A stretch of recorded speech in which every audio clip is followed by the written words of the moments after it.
Well, R.I.P. Popey Frank, a pope known for having a message that was both reasonable and relatable. So it makes sense that the final message he ever sent was that it's better to just go ahead and die right now than spend one more minute with J.D. Vance. Truly, he was a people's pope.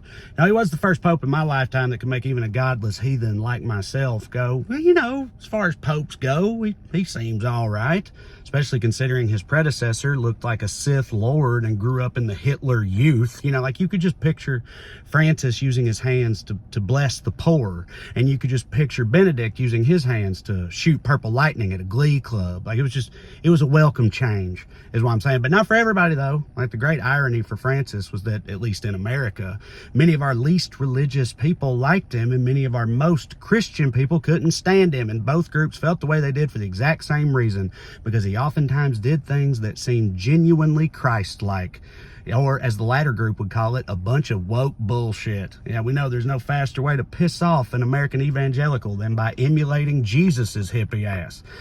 But I mean, Francis wasn't even all that progressive, really. I mean, basically all he ever said was, he was like, look, I'm just not going to say with absolute certainty that God is going to punish gays with hellfire for eternity. You know, look, he might. But he also might not. That's pretty much all he ever said, and still these people were like, oh, George Soros got to the Pope, y'all. It's funny to me that apparently for American Catholics, if the ancient, supreme, unquestioned authority figure of your family's generational faith says even one thing you find remotely challenging, you feel completely entitled to go, damn, this Pope's queer. I'm going to just ignore everything he ever says now. Like, look, I'm Bible dumb, but I don't think that's how faith is supposed to work, y'all. You know, it also, that's why I'm not that invested in who they pick for the new pope. I mean, I did hear, I guess, one of the contenders' last name is Pizza Balla, so that's cool. I mean, A, that is perhaps the most spaghetti person name of all time. And B, as someone who never skimps on the toppings, I identify as something of a pizza baller myself. So that is the extent of my thoughts on this year's pope draft, right? Because I just don't, you know, look, if I thought that a new progressive pope could actually reach the hearts of MAGA Catholics, I'd be all for it. But I know as soon as he gets up there and starts going in on all that, you know, love thy neighbor, judge not, empathy and kindness bullshit, they're just going to go, damn, this pope's queer too. Hey, how about we all just pretend Trump's the pope? That'd be way better, wouldn't it? I just don't know that it matters, you know. Although, I mean, now that I think about it, if, on the other hand, the new pope gets up there and goes, Lord says trans people's demons, y'all. I know these sons of bitches are going to be out here trying to do citizens exorcisms at drag shows and shit. So I guess I do care. But, you know, I'm sure it'll be fine. I mean, after all, it's not like the stakes are all that high globally or anything. And, you know, when's the last time the Catholic Church got something wrong? Fingers crossed, I guess. All right.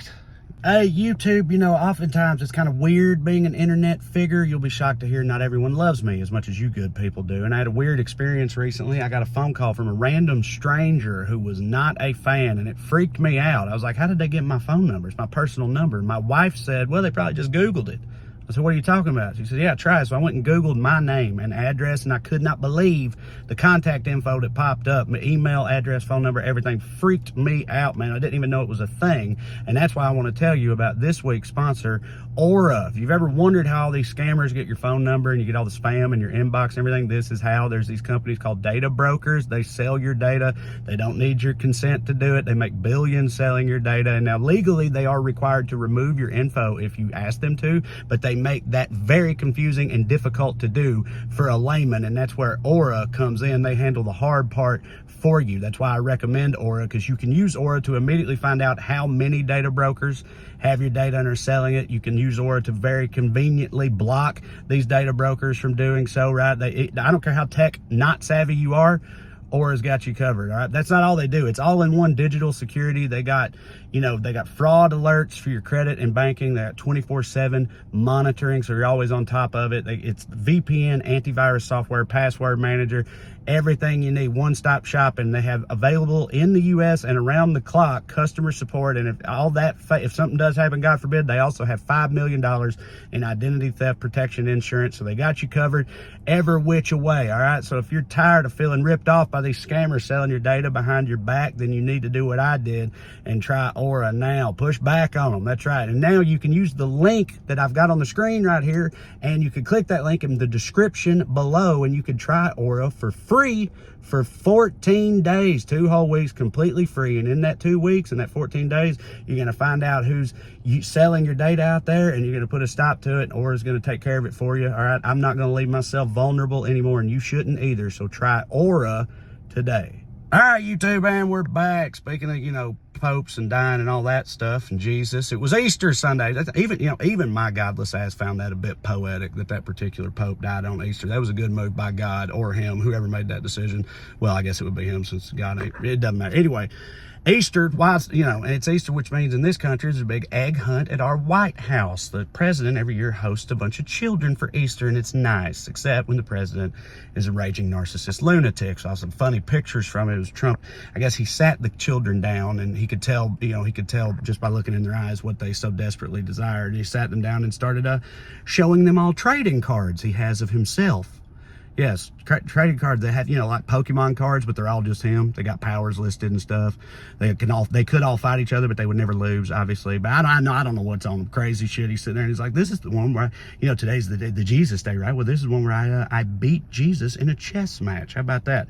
He's like, you know what? Actually, I kind of never got the big deal with Jesus. Like, I prefer saviors that don't get captured and crucified. That's just me. Me, like that never would have happened if I'd been savior at the time. No way. No. Romans would have loved me. In fact, everybody says it.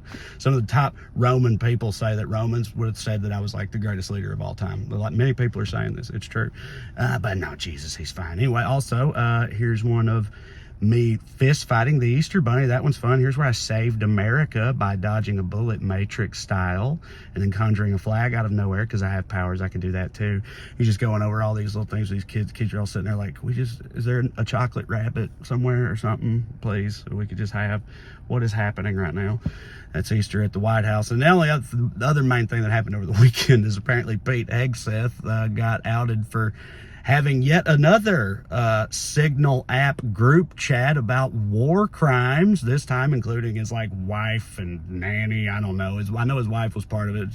I wonder how much she cared. It's funny to me, because if she's anything like my wife, when he was like, guess what, bombing the Houthis at 2, she was probably like, okay, okay, honey, have fun. Let me know if you need anything from Target.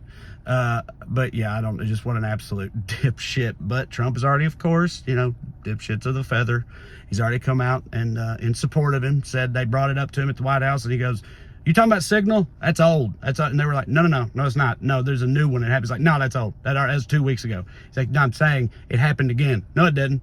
You just get gaslit like the rest of us always do all the time. Like we don't live in the same reality they do, and then that's all that's going to matter. But he's like, listen, he taught me up on the, on the morning news, and he's great at whoring and drinking and all that stuff. And I just, I like his stupid teeth. So what do you want me to tell you? I'm going to let him be in charge of the world's greatest military. And that's what the rest of us just have to deal with. So anyway, fun times as usual. Hope you enjoyed the holidays, particularly if it was more of a 420 type holiday for you. Not my thing. I commune with the void, but I support all y'all that do it. And yeah, thanks for watching. I appreciate it. Up here's put my comedy special up here, the new one, Trash Daddy. If you haven't watched it, please watch it. It's good. It's funny, I think. Also, subscribe to the channel. You can see all these videos and my podcasts and other things that I do from time to time, stand-up clips, whatever. And then the most important one for me, the other one is TreyCrowder.com. That has all the links to my tickets for my tour dates. I'm a stand-up comedian. For real, that's what I do. So if you like these, check that out. If I'm coming near you, come see me. It's a good time. You'll like it. Either way, if you keep watching these, I'll keep making them. Love you like chicken. Hang in there. See you. Bye.